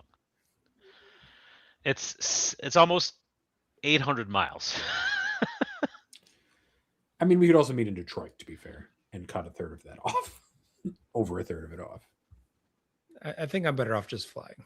Yeah, Fair. just fly. We can. I'm just you- gonna fly a couple days Get a early. transfer in Toronto or Montreal. Yeah, no, I don't have a problem with flying. I was just I basically, because I fly out of Atlanta all the time and it's a Delta hub, I basically just try to fly Delta all the time because I'm like, it's right there and I have, membership points, whatever. And it's like, oh, this is not an option.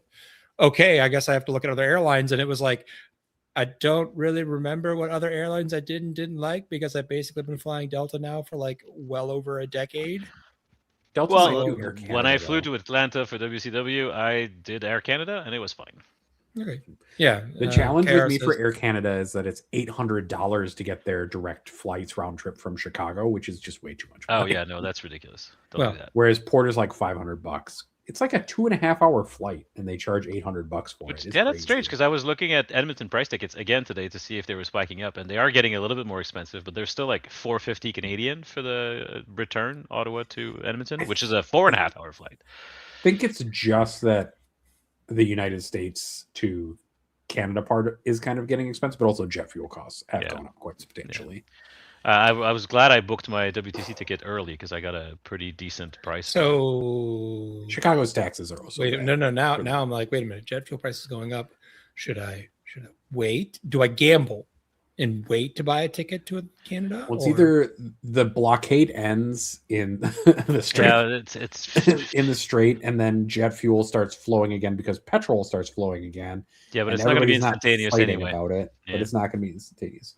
But I They're mean, saying that- like if an airline suddenly has lower jet fuel costs, they're not going to be like, "Hey, bro, we're refunding you some money on your ticket," right? No, No, They're but the upside seems lower than the downside because if your ticket now is, I don't know, $500 or something, it Yeah. might go down to $4, but it might go up I wonder to if like 1,000. one of those like like Expedia or one of those sites that does like The like discount flights, price yeah. chart. Yeah, like maybe they're like maybe one of them's got a thing where it's like if you find your ticket lower in the future, let us know and we'll give you some money or something. Maybe I can find something like that. you can I would lock book rates now, in but with I'm not some much of a gambler. websites. Some websites will let you lock in the price, but it costs money to do that. It costs money to pay money. Damn you! Yeah. Transit time is 35 to 50 days for tankers to hit the U.S. ports. Got it. So if they open the strait, it's still like 2 months before the fuel gets Oh here. yeah, Got it. no, it's and it's. I mean, not to get into current geopolitics too much, but it feels like there's too much optimism about that. Like, even if it got solved tomorrow, which it won't, I feel like the we shouldn't knockdown all be. effects are No, going to no. keep What getting was that? solved. There was the canal in the Middle East that a tanker got, not like a cargo ship got stuck in. Do you remember that? Like a year ago. Suez Canal, yeah. Suez Canal. Yeah.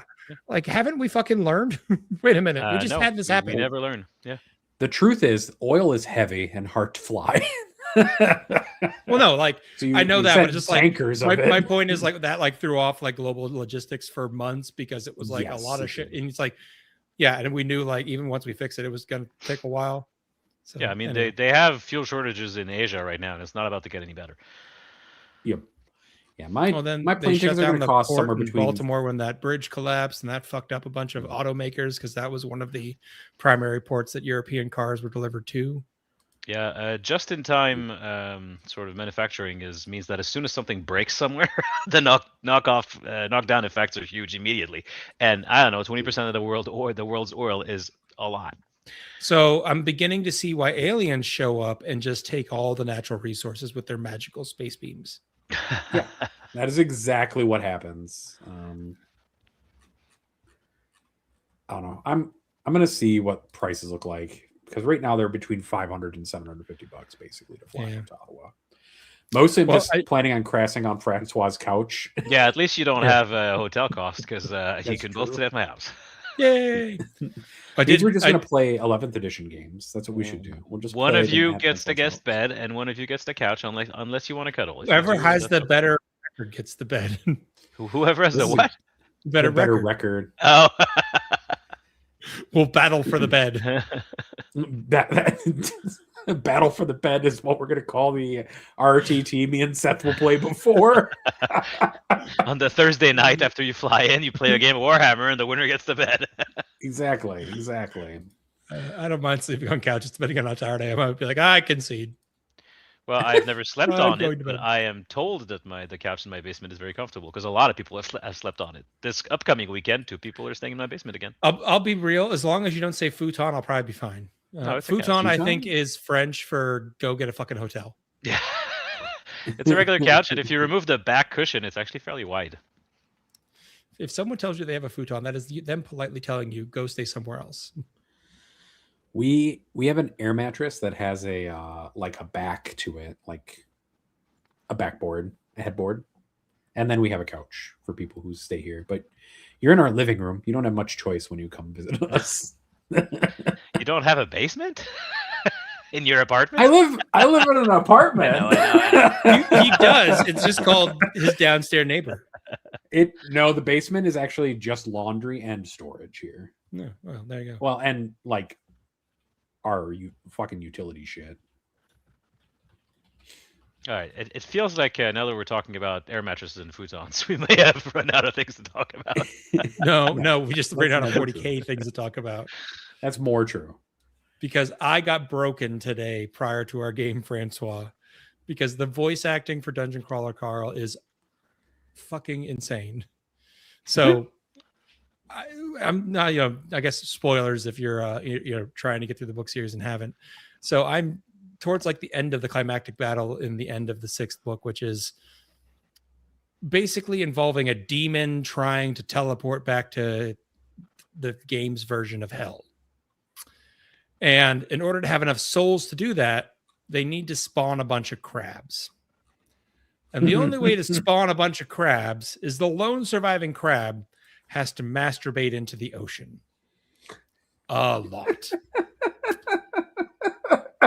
And so they have like they have a voice actor that is very clearly doing like a South American accent for this crab. And then the crab, in his own words, can only perform if there's baby seals nearby. Which yes, all the seals are dead. And Carl accidentally summons Frank, who is the card version of himself, voiced by the voice actor that voices Joe Swanson from Family Guy, who then proceeds to berate the crab, which then turns the crab on. And you just get to hear that in the background for the rest of that scene. I'm kind of glad I'm reading the old-fashioned book version and not the audio book for that one. Because every time you talk about it, it sounds even more unhinged, and the book itself is unhinged enough. I don't need more unhinged. The voices, I'm just like, I don't even. It's cracking me up, but it's also just like, you paid someone to stand in a booth and read that out loud. They might have to do multiple takes. Make a living. Seth. You don't know. They might have to do multiple takes. I'm not going to criticize. Did you keep a straight face while reading through that? No. Exactly. I'm not going to criticize somebody trying to get that bag. It's the truth of it. I'm just not going to criticize them for it. It's enjoyable, but also like, yep, that's a moment. We're in this moment right now. Got it. So this book's still very good. I haven't jumped on the Kickstarter for the RPG and the card game yet. I've been thinking about it. I might do it. I need to look at the videos again because I need to make a decision. But I would bring it if it's done by the time Ottawa rolls around. I would bring it up so that we could all play it together or something. The card game looks like more my speed because I don't really have much experience with pen and paper RPGs, but there's no one who really would play the card game with me here. Yeah. And then unless it gets ported to Tabletop Simulator, it's kind of hard to do it. Yeah, that's the issue with those Kickstarter starter games. I still have a brand new in-box, never opened Frosthaven. It's a giant, super heavy box in my basement because I played Gloomhaven with a few friends. But it's incredibly hard to actually get a group of people to embark upon this very convoluted, long adventure that is Frosthaven. So the box is in my basement. I actually just got Gloomhaven, like the PC version. Yeah, that would be easier. That's the better version of it. Yeah. I remember getting Gloomhaven and spending an entire day punching cardboard tokens out. When I played that Gloomhaven campaign with 3 friends here locally in Ottawa, we played it every other week for a year. And my buddy Phil was doing the voices for his characters because eventually you switch character along the way, and he was doing the rat thief character, the little one, and he had the voice that he was doing for that. Phil is a creative; he works in television, and the voices he was doing for those characters were the best. So if you're going to be playing a game like that, it's good. It's nice to play it with someone who gets really into it. Yeah, and that's kind of my vibe for like the RPG in the Kickstarters. Like if there was a group local to me that was like, we're all in, I'd probably jump in on it. But the nearest group is like 2 hours away, and so then I'm probably just not playing it very often, at least not in the tabletop sense, maybe like online. But Yeah. I get that. We have a pretty good board game group here through our local store. So we just had people over on Friday last week for board game night, where we played Vantage, which is a cooperative game where your spaceship explodes basically above the planet, and you each are either like the captain or security officer or whatever, and you crash land on this planet, and then you're given a goal to kind of complete, and then you kind of go about it building a deck. Then we also played Betrayal at House on Haunted Hill, which is like it has like 50 different scenarios for haunts. Oh yeah, I played that. I played a bunch of that. Yeah. We love that one. It's really easy to get people into. We used to do like a board game thing once a month here, but basically everyone that we played with moved away. Yeah. So meh. I live in a big city, so it's not that hard to find people.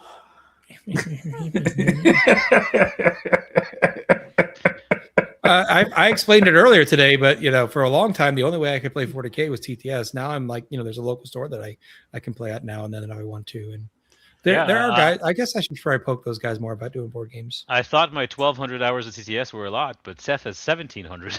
Yeah, and he's like, "That's sad. You're not on WTC team." And I was like, "Well, for a few years, that's the only way I can play outside of events, Francois." I mean, unfortunately, Francois, people in the United States have a lot more people to compete with to get on the WTC teams. That's fair enough. I know. I'm not 5 people and a bunch of hockey pucks stacked up. I'm quite certain that I would not make it on the US WTC team. I would not make the cut for many reasons. But also, I'm not trying to be on a team. Yeah, because I have 800 hours in TTS as an aside. 800 hours. Well, any hooser. That's collectively I don't even want to think about how many straight days of TTS that adds up to. A lot. That's a lot. But that's okay. I will admit I haven't jumped into those Kickstarters, but I guess maybe we could do something here with all of us together. I have no idea if that system supports that. I don't know how to do that kind of stuff. We could figure it out. Okay. It wouldn't be that big of a deal. I will look into it though. I'll read some material and look at the videos again. I want to make sure it's something I want to throw like $100 at first. Yeah, I looked at it like just kind of doing the can I just have the rule book and a digital book and see if it's my taste or not? Yeah, there's a bunch of videos of people like trying the game system and stuff like that. So I think I'm going to watch some of them.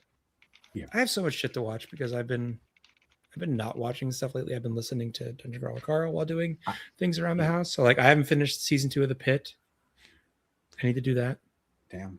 I've switched to watching ER, and now I'm on the 3rd season of ER. Francois, how far are you in ER? I haven't watched a ton of ER. I got sucked back into Supernatural. Not a bad one. I'm watching old Supernaturals. Not the whole thing because there's like a million episodes, but I just like. Yeah, isn't there like 20 seasons of that or something? Yeah, it's a lot. Dude, you know what I found out is still going? Grey's Anatomy is still going. Oh yeah. One of my techs at work mentioned that. I was like, that show is still on the air? She's like, yeah. And I'm like, the show is literally old enough that someone who could have been born after the show started and is now an MD. Mm-hmm.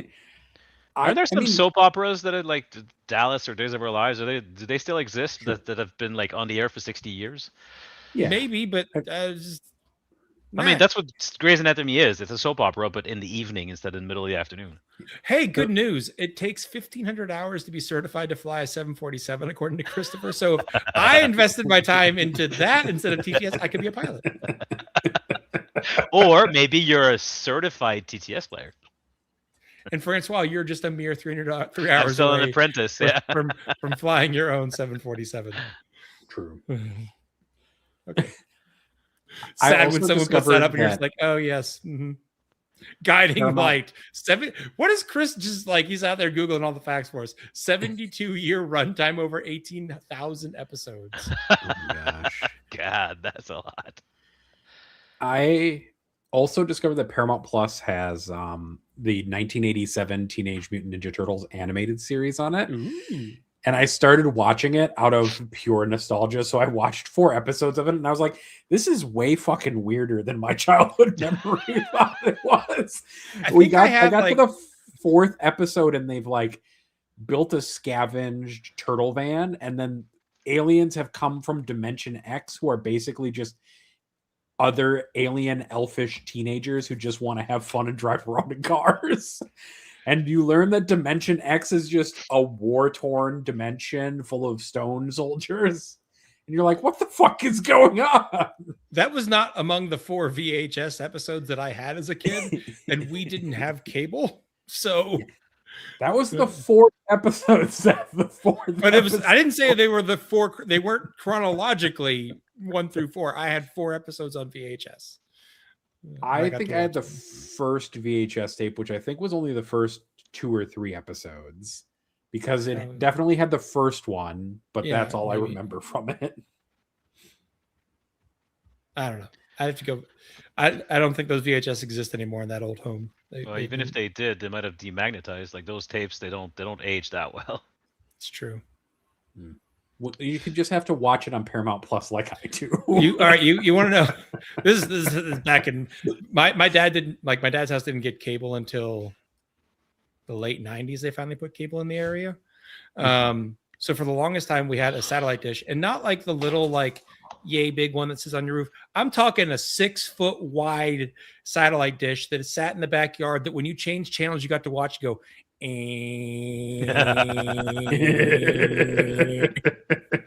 Finding you new signal, bud. Yeah, like if you were like if you change like if you jump from like a low channel, like a big distance between channels, I'd be like it's gonna take a minute. We're gonna get there. Don't worry, we're still trying. And you're just like I don't know if it's gonna get if it's gonna get to the right spot. Am I gonna have signal? I don't know, because clouds and shit would fuck up your signal. Yeah. So. We will do questions now. Yes. We don't want to talk about old timey satellite dishes. We've been at this for 90 minutes, and I'm not sure we've actually said anything. We've helped me figure out tickets. Hey, be nice, Francois. We've been joined by 25 to 30 of our bestest friends while listening. We have. To us talking about things. Whatever. Yeah, they have contributed to our nonsense. All right. I'm going to do plugs real quick, and then I'm going to do questions, and we'll see if we get distracted one more time between that and the end of the show. Thank you to everybody who is watching. I appreciate all 30 of you sitting here and listening to us on your second, third, and or I'm fourth also monitor. glad that KR got my satellite woes. Thank you, KR. If you want to listen to more stuff on the Patreon, you can go to patreon.com/statcheck, and for $5 a month, you can be in the Discord yelling at me and Francois and Seth. You could have watched us play today in the Discord. You could have. And get my teeth kicked in. Yeah. You can challenge Seth to games if you want. He may or may not accept them. But depends on my work schedule, but yes. Yeah.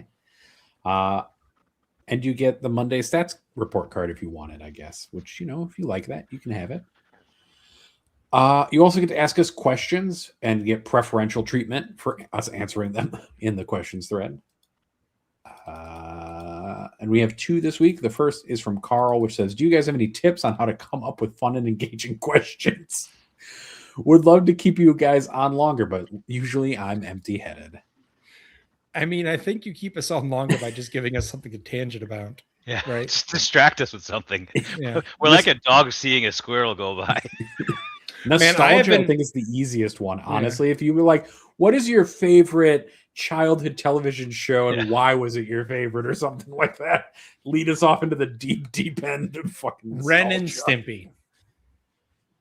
I didn't watch a lot of Ren and Stimpy growing up personally. What? It's definitely one that I've gone back to years later and I'm like, oh, why the fuck did anyone let me watch this as a kid? Yeah.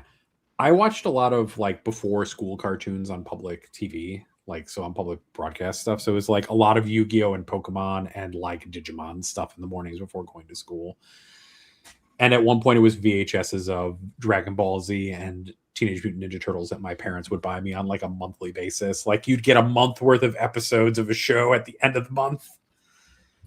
Yeah, I didn't speak English until I was like a teenager. So a lot of my childhood shows are very different from yours. That's very strange that you didn't speak English as an American until you were a teenager. I'm having a sudden memory now of one that was called Les Cités d'Or, and it was about Spanish conquistadors. I thought you were going to say it was like a painting show by GW back in the day. It means Golden City, right? They were looking for El Dorado, But there was a flying golden like condor spaceship thing that the main characters were flying around in. And the main character's name were Esteban, Zia, and Tao. And I remember that because the theme song was Esteban Zao, Tia Zao, Les Cités d'Or. And there was like, the music's playing in my head now. I'm gonna try I like how and find somebody a clip else of has it. fucking Valentine comes in and is like, I watched that as a child too. Yeah. He See, lives in Montreal. this is how you tangent us. You come and chat and you talk about things and we're like, oh yeah. Oh, it's apparently Japanese originally, but there was a French version. KR says, all I where remember about my you- childhood oh. watching cartoons was buying monthly VHS tapes. That's what I remember at this point about The it. first 3 episodes are on YouTube. I'm sending them to you. Oh boy. You can learn French. I'm good. Nope, not gonna look at that link, bud. Sorry. I'll look at it. Wow, oh, that yeah. animation's not bad. It also is very clearly a Japanese show. Yeah. What are you specifically looking forward to most? in Oh 11th no, it's Correct? not Japanese. It's Your comment. Franco Luxembourg. it's French, So it's Japanese. and Luxembourg. It's Japanese I'm on the animation. Wikipedia now. Oh, that, on Francois the discovered wiki? Wikipedia. He too can find random facts. It's from Francois on the- 1982. Francois, what are you on again? What did you say? What? About what? What did you call Wikipedia? The Wikipedia? Oh, I said it in French, probably. That's because I'm on the French Wikipedia. Wikipedia. Yeah, the Wikipedia. Yes. Sometimes I don't know what language I'm functioning in. In my work life, because I teach in both French and English. Sometimes I do not know what language I'm currently speaking. How does Or that work? reading. Do you like alternate back and forth, or do you teach specific French and specific? No. English This is classes? this is the question that's always bugged me. What language do you think in? It varies. I think in both, depending on the context, and sometimes I do not know which one. I'm gonna read an email from a student and have to pause and consciously decide which figure out which language it's in, so that I can answer in the right one. Because every semester I teach some courses in French, some courses in English. It's never all of one or all of the other. One time I was teaching the same course, but a French section and an English section. That was very confusing. They were on the same day. But I've always wondered about that with like multilingual people, particularly like someone that was multilingual at a young age. Like, what language do you think in? Both. I dream in both. It's and sometimes I don't consciously know what language my thought process is happening in. Let's go a step further. Someone born deaf, what language do they think in? Oh, that's a very good question. It's a good question. I went to an immersion school when I was a kid, and so after from kindergarten, pre-kindergarten, all the way through 6th grade in Spanish, I definitely did the same thing that Francois is talking about, where you would alternate between different languages depending on the context you were in. Sometimes you just dream in the other language. See, I would just dream in Spanish, or find myself just idly thinking in Spanish instead of it in my native language of English. How weird does it sound to you when I randomly pronounce a word in French? Because I don't even notice I'm doing it. I mean, it's the same as if you just had an accent, is really what it is, to be totally Because it honest. seems to trigger Seth every time. It's happened a couple of times on the show now. When I said destrier, that caused you psychic damage. For me, it's more like I, as somebody from Minnesota, have had my accent made fun of like regularly for many years. So for me, it is a subtle form of payback against the next person down the line. That's a cycle of abuse, Nathan. You should you break could the interrupt. cycle. You could be the bigger man. Break the cycle. Be the bigger man. No, I choose not to. We do have 2 questions in chat that we could get to that are 40K related. We have a second question in the Patreon thread. Oh, we do? Get priority. Oh, I didn't. I saw one earlier. sec- I guess someone snuck another one in on me. There's a second one's from Trom, and it's do you have a favorite crustacean is actually the question. But I would say, do you, and what crustacean is your favorite? Yeah, of course. I will say my favorite crustacean is the mantis shrimp, because it causes tiny little amazing explosions by vaporizing water with its punches. It's great. I like the king crab because it's tasty. Yeah, I like lobster because it's tasty, and lobster season is very soon. And every year when lobster is in season at Costco, they have the really big ones, and I buy lobster and then I make lobster rolls, and I pretend I still live in Boston. I was like, yeah, that you said lobster, and I was like, oh yeah, and then you were like rolls, and I was like, Boston's still Yeah. kicking with you. I mean, I did spend 5 years there, and I had a good time. And the lobster rolls are a fond memory of Boston. So once a year, I buy lobster and I make lobster rolls. There you go. I get it. I don't eat mantis shrimp. I just think they look cool. I don't know that anyone eats mantis shrimp.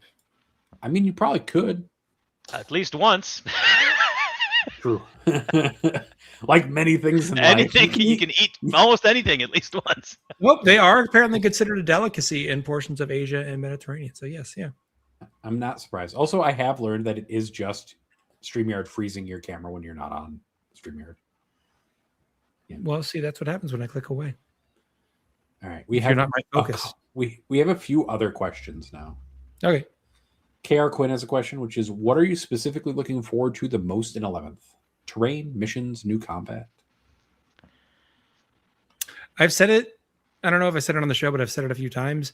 I don't think I have intentionally placed a model on the second floor of a ruin this entire edition. I am hopeful that the terrain rules give us a reason to be on multiple floors of a ruin and give the game some three-dimensional play.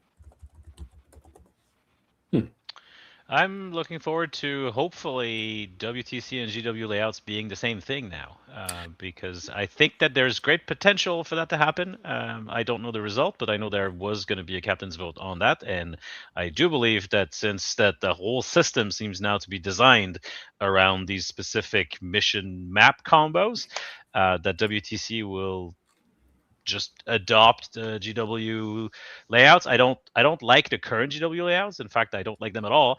But from what I've seen of the ones that they've previewed for 11th, they seem good. So I'm going to choose to be optimistic.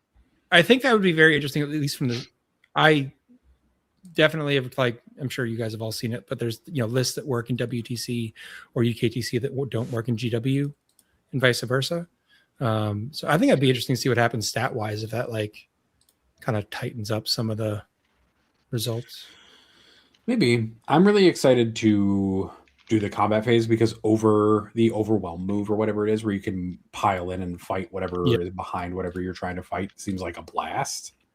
So I'm excited to see this new combat system and to see how it works out, because it looks really good, and it looks like melee armies are honestly going to have a little bit more time in the sun rather than in the edition where we currently exist, and where it's like hull spam and shooting.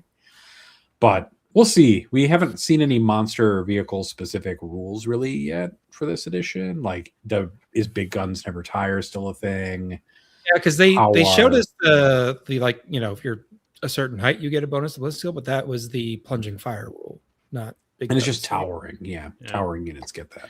I honestly try really hard not to think or engage mentally with 11th edition, because they are drip feeding us in such a frustrating way that without context, it doesn't actually mean anything.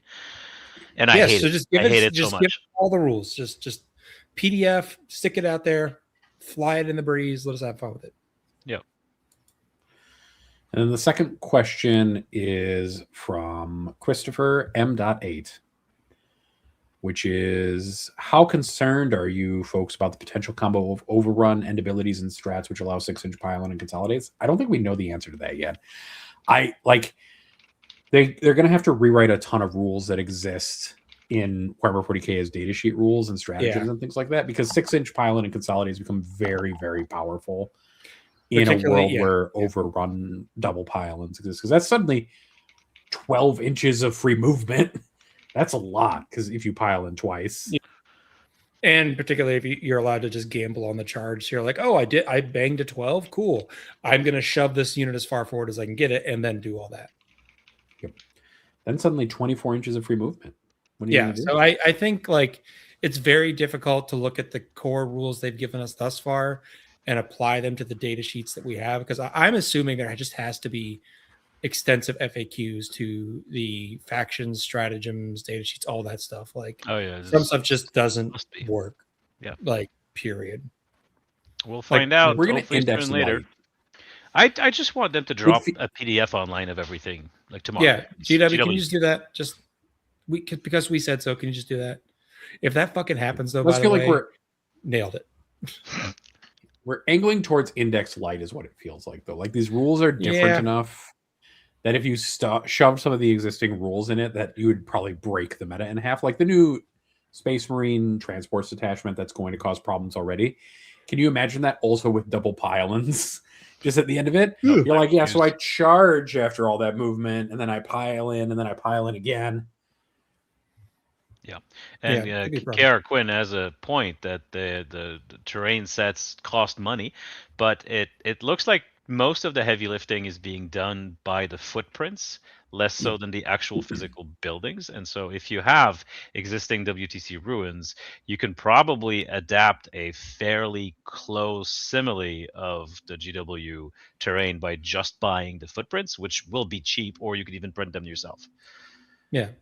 I think they've talked about it in the TO call that like GW will provide for sale, obviously, footprints, but they will also provide you a way to just print out the footprints yourself. So, and I know, for instance, like the TEO TO was like getting stuff together to sell like footprint sets, like a full set for like $24 or something silly like that. So I'm sure there'll be economical ways to go about getting a bunch of them if you want to. A couple companies are already selling them. Like Wayland Yutani, I believe, is already selling some, and so is like a couple. Frontline Gaming, Frontline Gaming already has one. Yeah. Oh yeah, I remember that. Yeah, because that was how that was my argument for the there was the argument for a while that the terrain that we saw in the article was not the same as what's going to be in the tournament pack. And then I saw so everyone's like, oh, maybe not, maybe that's not the terrain we're getting. And then I saw FLG put out we're going to sell the terrain. And I was like, they have a business relationship with GW. I assume that business relationship is good enough that they still have, preview copies. I can't imagine them selling a product for tournament settings that is not tournament compatible. Yeah, we'll find out. I don't know anything on behind Hopefully the scenes, they release more information. Yeah, to me that would make logical sense that the company that has a business relationship with GW knows what the layouts are going to be and already has a product to market for the layouts. That would make sense. And then there's one more question from KR Quinn, which is, as you get older, it's either Roman Empire or World War II. You got to pick one. We all pick one eventually. World War II. Well, I am a modern American historian, meaning my specialty is the 20th century. So Roman. I have to... I did take Latin in high school. You know this. I've told you this. So I know both, I guess. Did I know that? I don't know. I think you knew that. If you didn't, you now know that I went to the kind of fancy Jesuit school. I do have this very strange. I don't know if you guys have this, but I definitely have done content long enough and ramble on air long enough that I don't quite remember what I say on air anymore. Oh yeah, I'm sure I've told the same stories many times. So I might not remember this conversation later, Francois, is what I'm saying. This is all fugue state for me. I'll get off air and I'll be like, what just happened? I literally have friends. Someone messaged me today. It was like, you previewed this model 2 years ago on Signals from the Frontline. I was like, I did? Did I? Is that a thing I did? Yeah, you screenshot it and sent it to me. I was like, oh, I guess I did. Anyway. Fair. I really do refuse. I read the history books that I read are just all. Yeah, you choose potato. Yeah. I choose food and commodity research. If you were to study the cuisine of the Roman Empire era or the cuisine of World War II. Roman Empire. Although World War II has interesting things in it, which is all about World War II driving innovation, right? But Seth, did you know that gladiators in the Roman Empire were influencers and actually had their faces on billboards and were selling products? And when they made Gladiator, they wanted to do that, but then they decided that people would not believe that it was true and thought that it was too over the top, so they cut that part out of the movie. Well, gladiators were fucking expensive, people.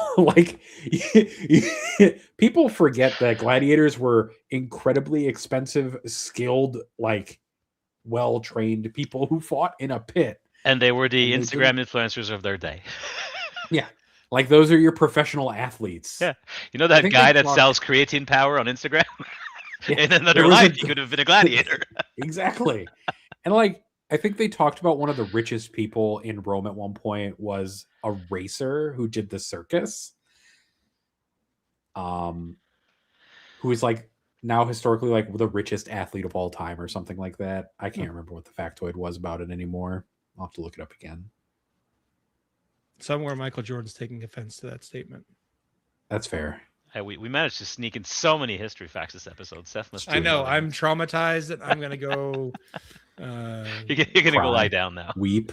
Well, It's too much for. I am going to lie down, but that's because it's close to my bedtime. But I was gonna go take a 3D print off the printer and clean it up before tomorrow morning. Fair enough. Because I'm 3D printing a skull for a case. Yeah, Roman buildings were painted, and so were Roman statues. Roman statues were very colorful. They were not just bare marble. Nope, just bare marble. All right. On that ruin point, my narrative. Thank you, Valentine, for knowing the exact person who I was thinking about by name. How do you people know this?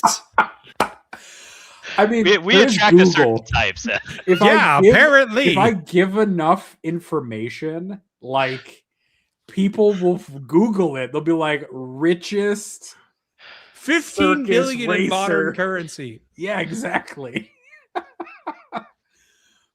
And I remember this because I offhandedly heard it on a podcast at one point or something like that. So I just felt like sharing. Damn, Michael Jordan's got some catching up to do. He's only at 4.3 billion. Yeah. Richest athlete of all time. Damn. Just Roman. All right. There you go. I wanted to see how big the gap was. Apparently it's quite large. I mean, I guess there's maybe some soccer player who is as rich at this point, maybe via money. I don't know. Possibly. Nah. All right. On that note, I'm gonna get us out of here. Yes, please. Thank you everybody for watching. I don't know why 30 of you decided to watch us tonight, but I appreciate all of you greatly. We love all of you, even if you hurt me. The scary part is it's going to be 600 by tomorrow morning. Yeah, I very greatly enjoy how we are more listened to and watched than at least one other show on this network at all times, despite having nothing to talk about. I think Seinfeld was a show about nothing that where did really we go. well. So. Yeah. And as you can tell, we could have just talked about Seinfeld for a long time, but we're not going to. Instead, we're going to leave that for 2 weeks from now, where we can talk about how Jerry Seinfeld is a terrible person. But that's a conversation. Whoa, okay. Let's time out on that one. We'll have to do some research. We're going to talk about that later. On that note, I hope you all have a wonderful week and a wonderful weekend. And then if you're at any events where Francois is, make sure he doesn't get a golden ticket. I already have one. No, we want him to. I have one. Steal his golden ticket.